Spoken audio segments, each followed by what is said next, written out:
Hello friends, আজ আমি গিয়েছিলাম মেঘালয় স্টেটের রিভই ডিস্ট্রিক্টের একটি ছোট্ট গ্রামে, যার নাম নংস্থমাই গারো।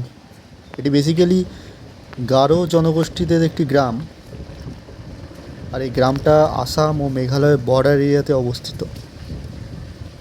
এখান থেকে দেখুন গুয়াহাটি শহরটাকে কতটা সুন্দর দেখাচ্ছে। আর এই গ্রামটি প্রায় 1 থেকে 1.5 কিলোমিটার উঁচু পাহাড়ের উপরে অবস্থিত। আমি একটা কাজে গিয়েছিলাম, ওঠার সময় ভিডিওটা করতে পারিনি, কারণ এক হাতে ফোন আর এক হাতে বাইক চালানো সম্ভব নয়, মানে আমার পক্ষে সম্ভব নয়। যাই হোক, তাই নামার সময় ভিডিওটা করলাম। প্রাকৃতিক পরিবেশটা দেখুন, খুব সুন্দর লাগছে। ওই দেখুন কত কষ্ট করে কিছু মানুষ উঠছে গ্রামের ওপরে, গ্রামেরই মানুষ হয়তো।